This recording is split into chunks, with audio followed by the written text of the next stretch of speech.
Alexa, what day is today? Today is Saturday, April 7th. And what time is it? I didn't get that. Alexa, what time is it? It's 8:17 a.m. Alexa, turn on light 1. Thank you. Hello, it's me, Linton, again, and we're going on with another talk. We've had an underwhelming response from hundreds of friends.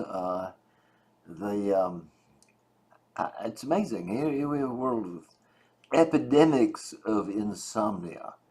Uh, if you're young, you may sleep all night. You get older, you're going to get up and stir around.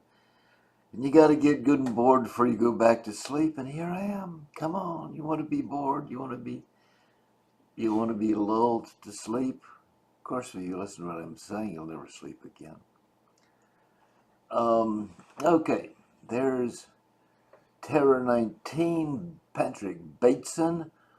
You can see these are the fruit flies here in a petri dish.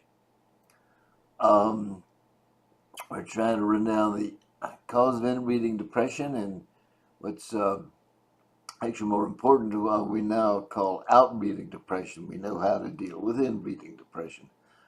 It's quite clear from the evidence that outbreeding depression unchecked will lead to extinction. As the renowned Professor Robin Fox said in a chapter titled "Marry In or Die Out." And there's the reference. You can go to nobabies.net and scroll down a little bit till you get to video scripts directory or something like that, video and scripts. Click on that, and that will lead you to any of these talks, the script I use, and that you can get all the documentation that I can provide. Okay, so Patrick Bateson, one of a family of brilliant scientists. He took some Japanese quail. It's Japanese quail. Nobody else has ever done this, even though it's mind-bogglingly important. Any casual observer can tell you. Okay, put them in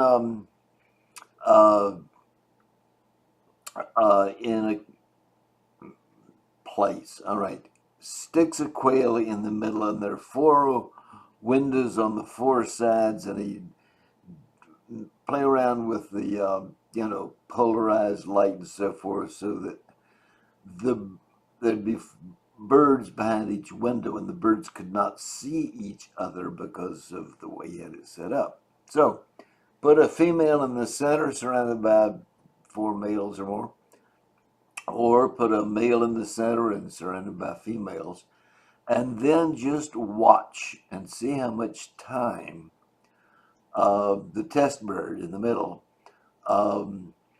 the test bird could see all of them, how much time that bird would spend hanging around one of the other birds.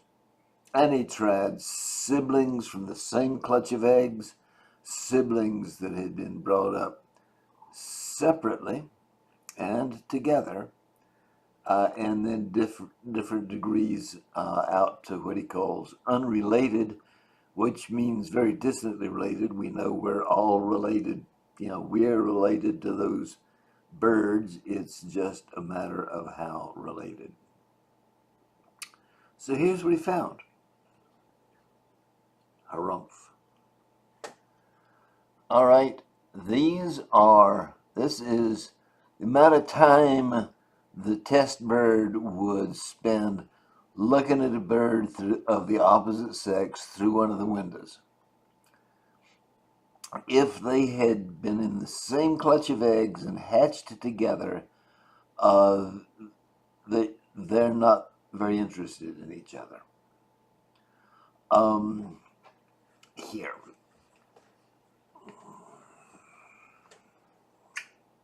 about that. This is called the Westermarck effect. It was originally observed in the Israeli kibbutzim. The founders were hoping each kibbutz would become a little village, and the kids would all fall in love with each other in the kibbutz where they'd grown up as friends, and they didn't. All the youngsters, when they got to Dayton, they all wanted to marry somebody from outside the kibbutz. So if you are a Japanese quail or a human being,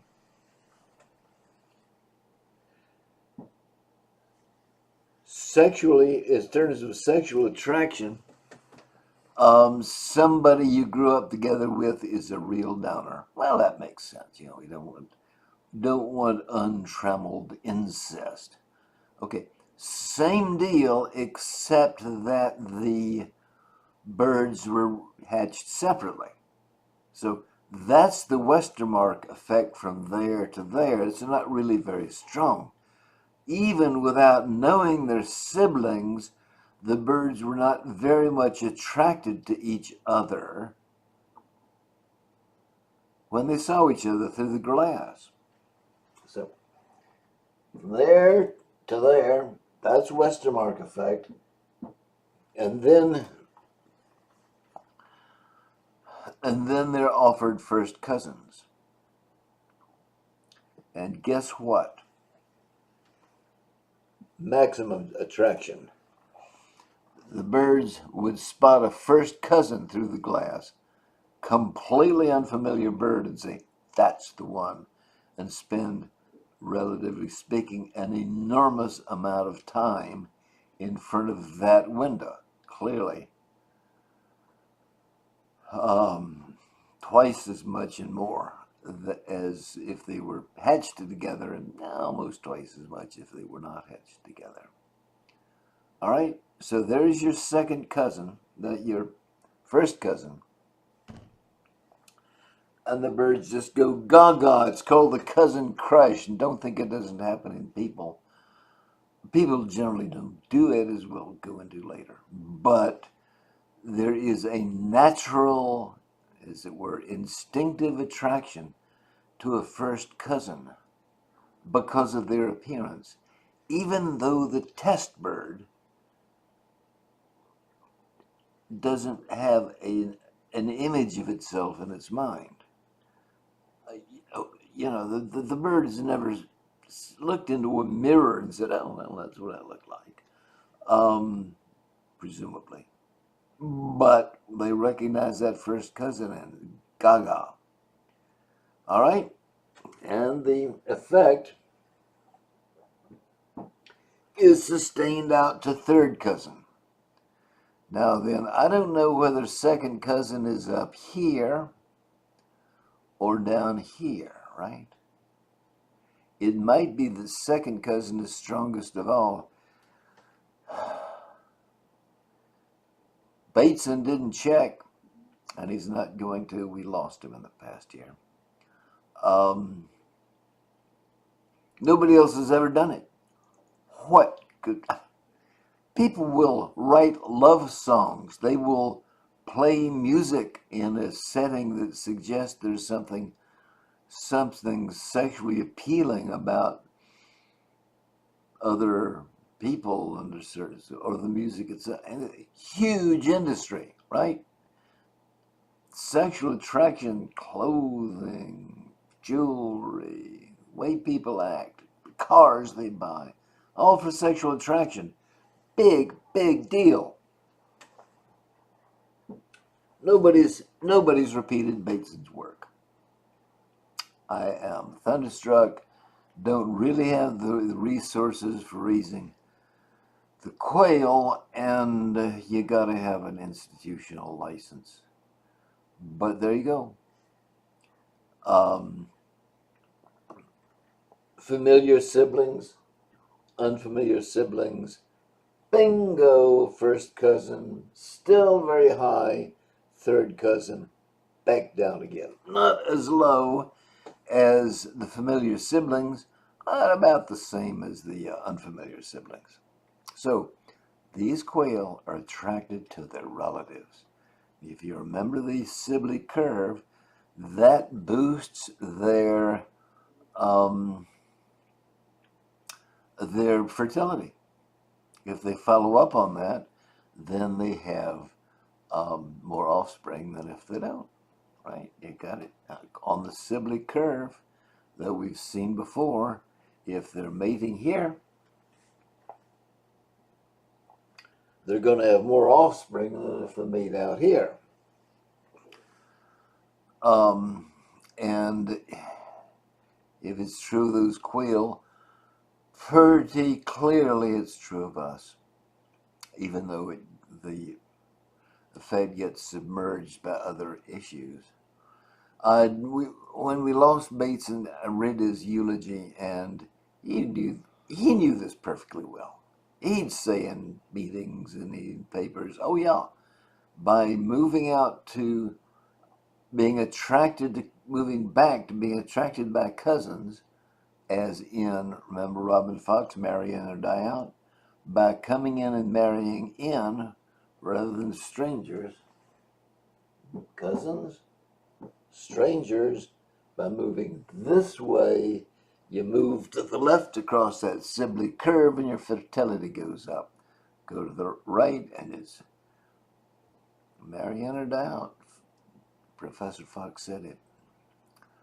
Um,